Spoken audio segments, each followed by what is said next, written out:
who have put a fantastic plan together to give us an opportunity to do this. This is the first practice, during this pandemic. So, there's lots of things that we can learn from it moving forward. So we're going to continue to do that. The situation obviously changes daily, and we've got to do a great job as a staff following the protocols that Dr. Klink and Geronimo have put together. But when it comes to football, it was exciting to see some of these guys run around out there. Lots of things that we can improve on. Just a couple of updates from a roster standpoint.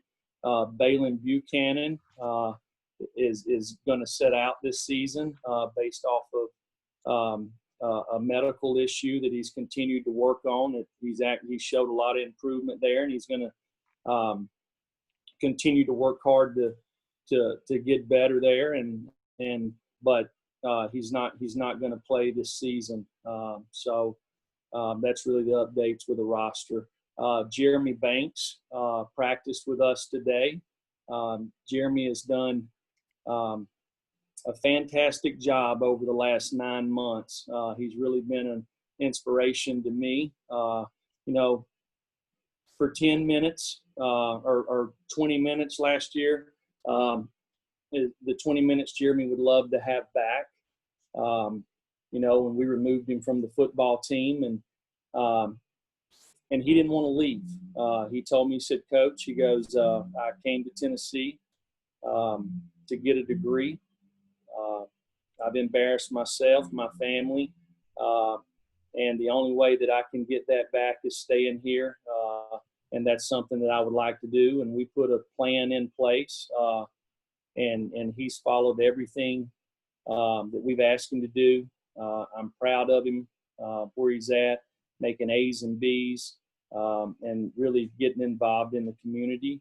So we're excited that he's back and looking forward to him getting a second chance. With that, I'll take any questions. All right, please keep your lines muted here, and we'll call on you. Please hit the raise your hand function, and we'll start with Austin Price. Coach, if you got any kind of update on Cade Mays, and if not, then is that frustrating knowing that here you are into fall camp and still haven't heard anything? So we do have an update with Cade.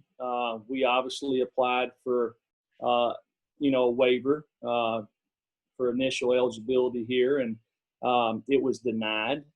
We're in the process of appealing that.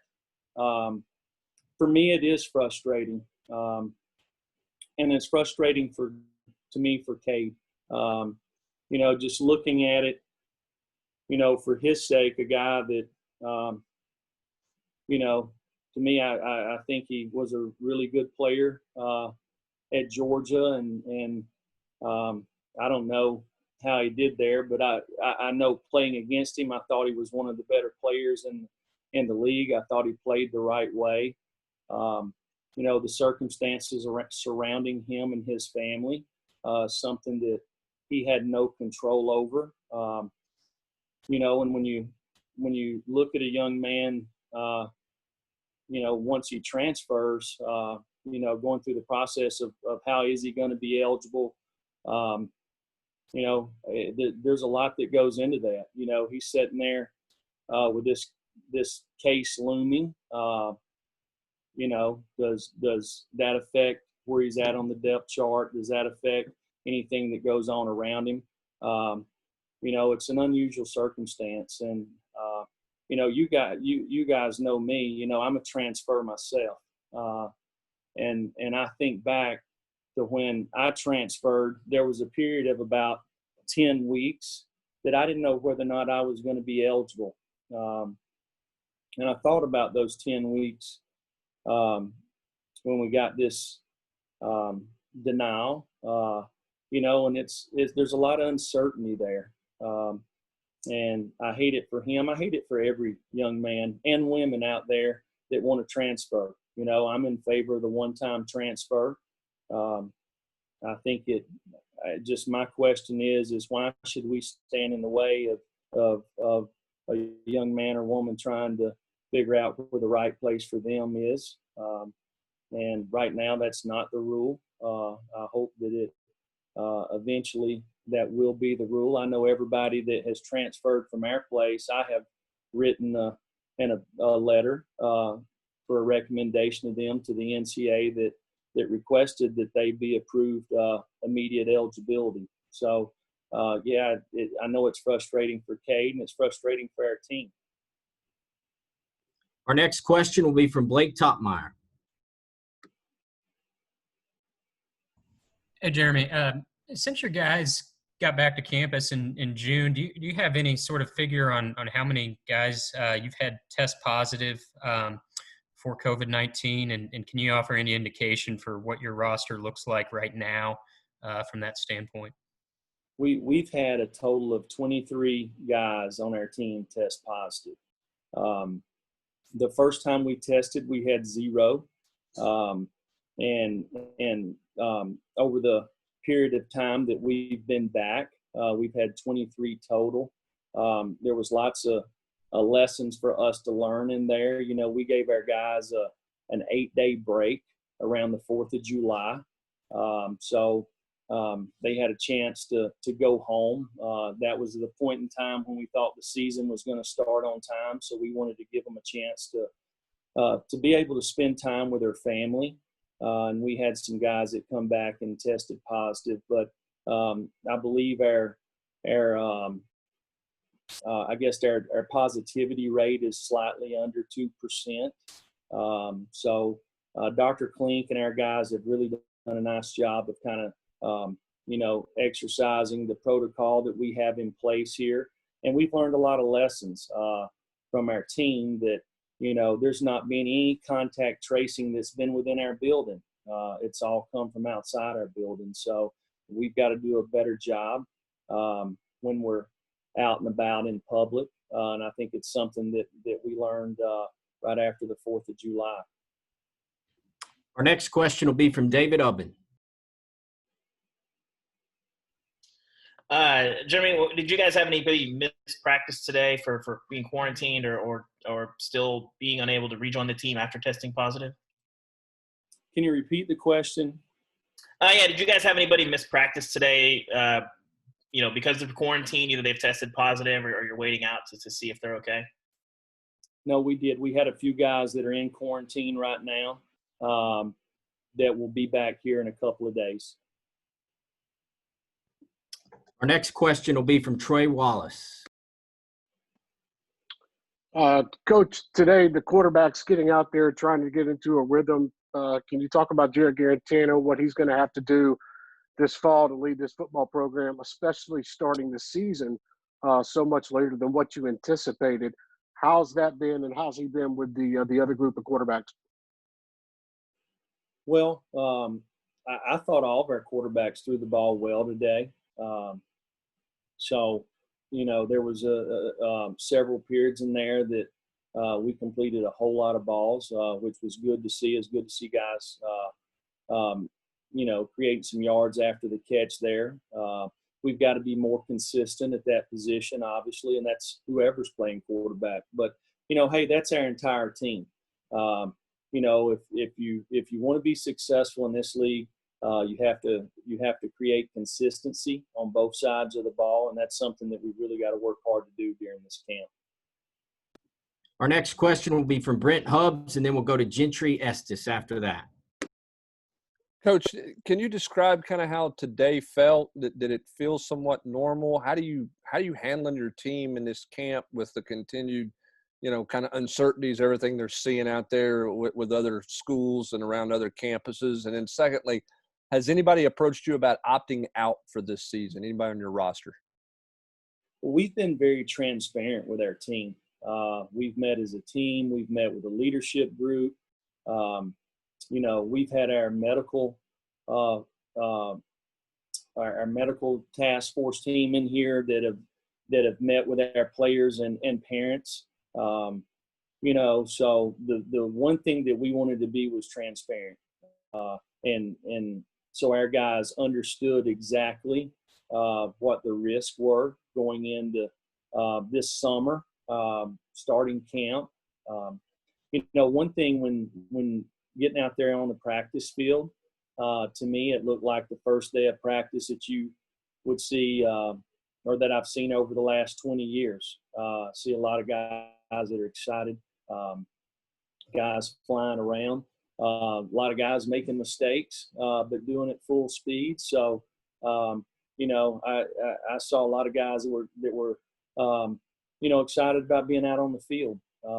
Now, to speak for them about how they feel is something that y'all get an opportunity to do. Because it's not about how I feel to me as much as it's about them. And that's something that we've tried to make sure that our young men understand. We've told everybody that we will fully support them. If they want to play, we'll fully support them. If they don't want to play, and that's something that we're going to do here and provide all the information to help them make a decision. Gentry? Yeah, Jeremy, so much of this is obviously going to have to do with decisions guys make away from the facility. How realistic do you think it is that everybody's going to always make the right ones? And how, from your end, how can you go about enforcing that while also letting, kids be college students? Well, it's going to be hard for me to enforce it. I don't live with them 24 hours a day. I do believe from an educational standpoint, Dr. Klink and Geronimo have done an outstanding job educating them and how the disease is transmitted. So our kids do understand, and it comes down to decision making, So I can tell you this, this summer, I wanted to go see my mom and dad, right?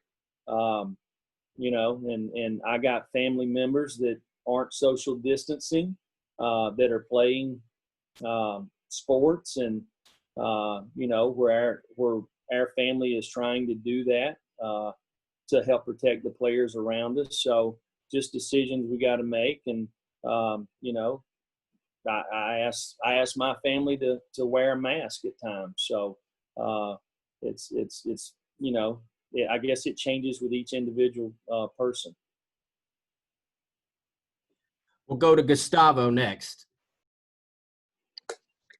Hi, Pruitt. First of all, I'm glad to talk to you. South Carolina was the team that last year you guys beat it by 41-21. It was kind of the turnaround of the season. Like, you guys got out the winning streak. How you guys think about, facing South Carolina again on the road as the opening game?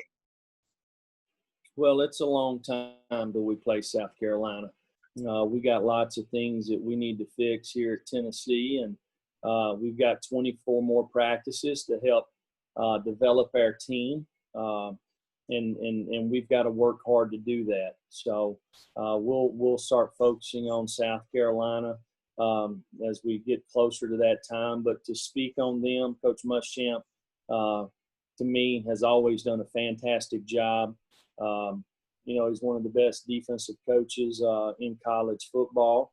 He's hired Mike Bobo to be his offensive coordinator, who's a good friend of mine, who I think is one of the best guys across the country. And I know that they have a talented roster, but right now we need to focus on us. We'll go to Dave Foster, Fox 17. Hey, Coach. Yeah, I was going to ask a schedule question as well here with it being released a little bit later tonight.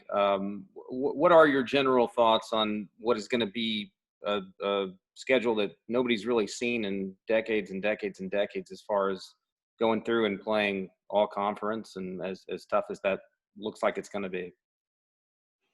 I don't understand your question. What's your question? My question in general about the schedule, because it is going to be released here in, I guess, about 30 minutes or so, is just the difficulty of going through an all-conference schedule in a season. I got you. For playing 10 SEC games. The unique thing about our league is anybody can beat anybody any week. it will be a tough 10 games. You have to be prepared every week. You have to be at your best every week. You have to sustain and stay healthy. So obviously this will be the first time any of us have experienced it. So it'll be a great challenge and something that we're looking forward to. We'll go to Rick Russo, WVLT.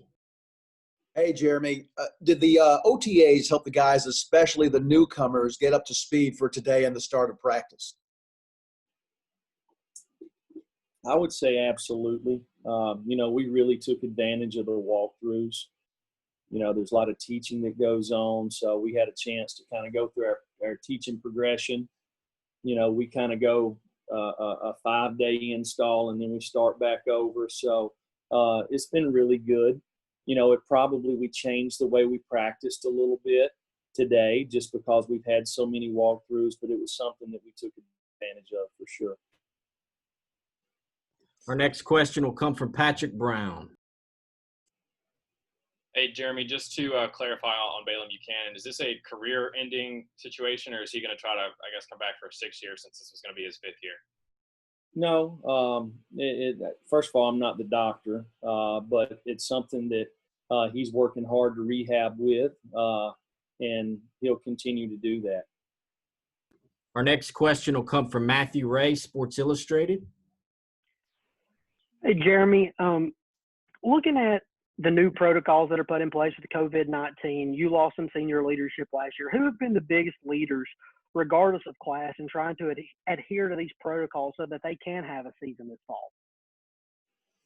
Well, I think there's no doubt that everybody that's associated with football absolutely wants to play. I do believe that everybody also is very cognitive of, there is a risk, so, it's something that we've all tried to work together, and we'll continue to do that. And I'm sure over the course of the season, I'm sure the CDC guidelines will probably change. They've changed in the last 6 to 8 weeks a little bit, and we've made sure that we followed them. So we'll continue to do that, but it's something we got to work hard together. So I couldn't just point out one person. I think it's something we're all trying to do. Our next question will come from Dan Harrelson. Hey, Coach. Back to Jeremy Banks. I know it's kind of early on since he's just getting back out there on the practice field, but do you think he can provide some versatility throughout the defense, maybe at Mac and Will and maybe the money spot? Well, he's, we're working him at money. It's a position that he moved to last year. And, he's got a lot of catching up to do. But I'm just excited that he's put himself in position to have an opportunity to do this. I'm excited for the opportunity for him to further his education. And I believe that Jeremy will work really hard to be the best football player that he possibly can be. Our next question will be for Mike Wilson. Yeah, Coach, also on Jeremy Banks, you said you had a plan in place for him. What was kind of that plan for him to work his way back to being on the roster? Well, I don't want to go into specifics on exactly what the plan was, but I can tell you this: Jeremy has worked tirelessly to put himself in position to be back on our football team. And there's been a lot of people in the surrounding area from Knoxville that have contributed in it. And, Jeremy has learned a valuable lesson, and he gets an opportunity to play football again and continue his degree. Our next question will come from Brent Hubbs. Yeah, Coach, can you just talk a little bit about what you saw out of your freshmen, your incoming guys? I know you had them in walkthroughs, and they've had some, the conditioning work, but just we haven't had a chance to ask you your thoughts on after working hands-on with them. What do you think of those guys to get things started, knowing they have a long ways to go? Well, I think there's lots of talent amongst the group. The guys really love football. They've worked hard preparing to give themselves a chance to compete for playing time this year. And we need a lot of these guys to be playmakers for us on both sides of the ball. So, it's the first day of practice. We've kind of had some walkthroughs, but today was really the first day to kind of judge them out there. And it's hard to do that on the first day. There's lots of guys that have lots of ability that will be good football players here. Our next question will come from Wes Rucker.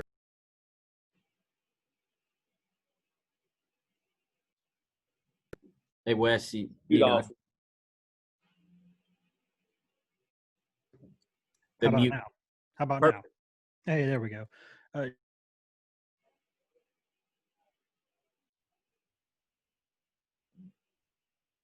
can't hear you, Wes. We're good. All right, let's go. We'll try Wes again here, but let's go to David Ubben.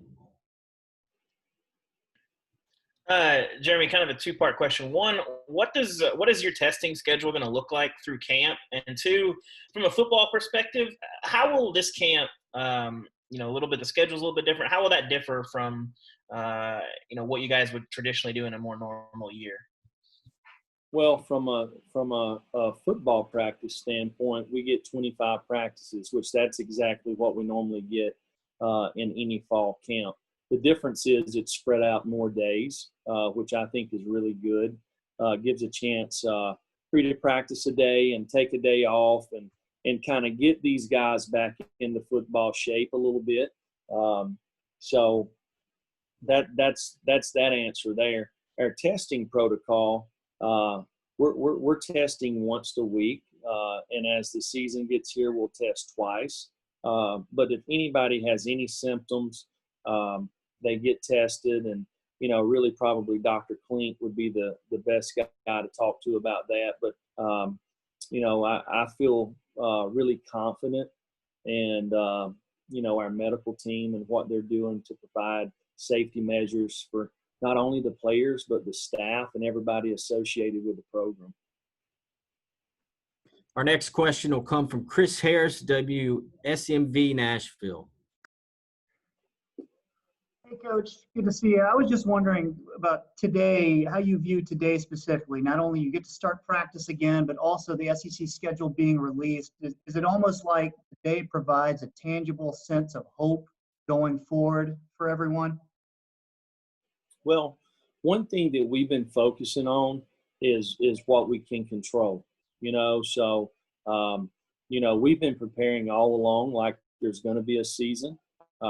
And today was the first practice, and our guys were prepared to go for that first practice. So, and I thought we had a really good practice. So that's all we can do. We don't make these decisions. We try to provide all the protection that we can for our players. And I'll tell you, one of the things that has concerned me the most during this entire pandemic has just been mental health. When these guys were stuck at home, what we consider a normal schedule while they're in school, it's not normal at home. We all know we've been stuck at home, right? So when you have to look after your own kids, okay, or maybe in their standpoint, they have to look after their little brothers or little sisters or maybe their cousins, while they're supposed to be taking classes.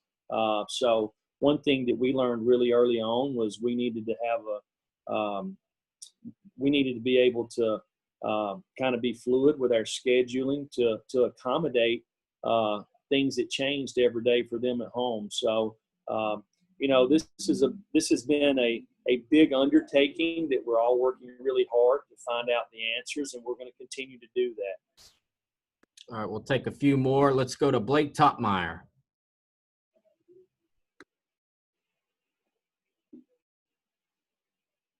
Blake, you there? Sorry, Bill. No problem. Jeremy, I know when you signed Jimmy Holiday, he's a versatile guy that can play multiple spots. Where you got him working out preseason? Jimmy is he's going to play wide receiver this fall. It's something that he wanted to do. He felt like that, he would have an opportunity to get on the field faster there. And he's a guy that you obviously could jump in there at quarterback, and he's still taking some snaps there, but he's going to take most of his snaps at the wide receiver position this fall. We'll go to Trey Wallace, followed by Austin Price. Jerry, can you talk about the new coaches on staff, how they handled everything this summer with COVID, and also getting back on the field today? You got a couple coaches that switch different positions as well. Just kind of maybe talk about them for a little bit and how they've transitioned. Well, I feel like our staff is really done an outstanding job handling this whole pandemic. The number one priority for us has been our relationships with our players.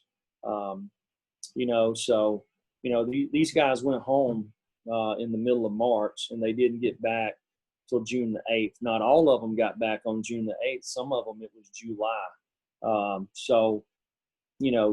Going from seeing these guys every single day and to not being able to see them has been tough.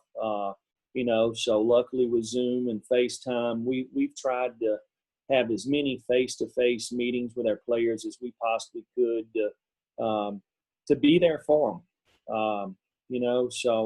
Like I said, things change every single day, and it has since March.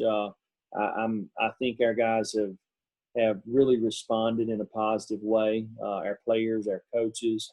I'm excited about the men that are on our staff. I believe in them. I know where their heart's at, and I'm excited about the relationships that they continue to build with our players, and they all have ability to be really good coaches. Austin, Coach, talk to me about Quavaris Crouch. Obviously, he wasn't going to go through spring because of the off-season surgery, but how big were the OTAs for him? Will he still get some work at tailback? And then what have you seen out of Bayless Jones in short order since he's been here? Well, you're talking about 3 practices. Bayless is a guy that I knew in high school. He was from Mobile, a guy that we recruited some, and he's a fast guy, really good kick returner. Has great speed. Has a feel to play the position, has a lot of experience. So as a guy that, when he wanted to transfer and graduated, reached out to us, and with his connection with T, it was a really good fit for us. Q, I don't know how many touches he'll get on the goal line. He's moved to inside linebacker, which is probably his most natural position. He has ability to rush on third down. So it's one of those deals. Last year he played inside and outside, but predominantly outside. But we like to recruit guys that can play all 4 positions, and he's a guy that fits that mode. So we'll see about the goal line as we get closer to the season. We'll take 2 more questions. One from David Ubben, and Rob, did you have your hand up? Well, let's start with David. Yeah. 1 second. David, you there? Yes. Sorry. Just a second. Hang on, I lost my note. Yeah, Jeremy, when you sorry, hang on 1 sec. This must be a good question here, David. It was circle. Can you circle back, Bill? I lost my notes. All right, no problem. Rob, did you have a question? And then we'll go back to you, David. Yeah, Coach, going back to the OTAs and the freshmen, because of the OTAs and because you got like 6 or 7 weeks, basically a fall camp, do you think it's ironically going to be easier for a freshman to get ready to play this year just because of the setup? Well, the OTAs was not 6 or 7 weeks of fall camp. It was not that way. We had a little bit we pushed back a little bit after the 4th of July.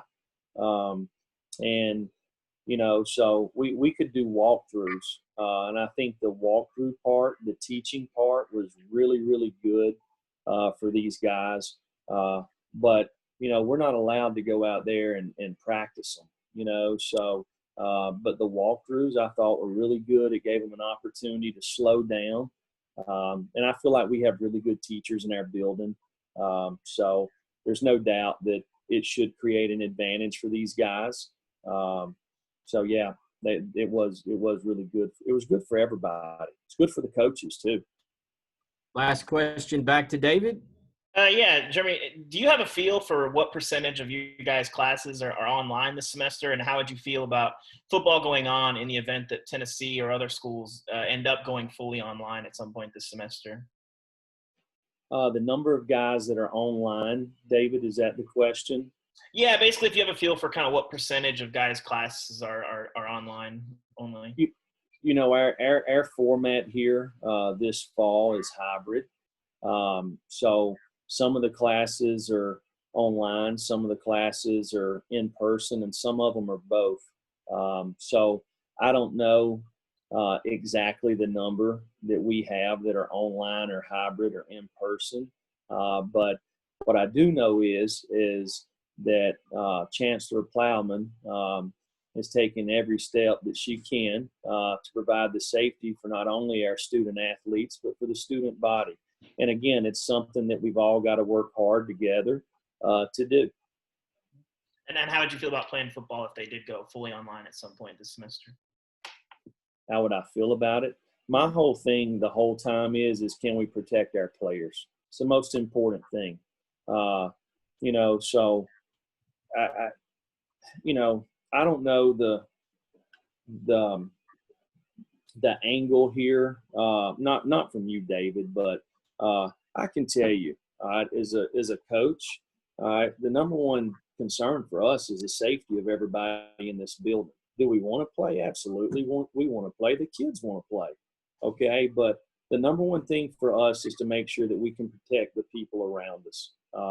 And that will never change. That will never, ever change. It's how we practice. It's the first thing we think of in any decision that's made with anybody in our program. What's the safety? And that's during this pandemic, and that was before this pandemic. So that's not ever going to change here. Thanks. All right. Thank you, Coach. That's it. All right. It's good to see all y'all. I hope you and your family are safe.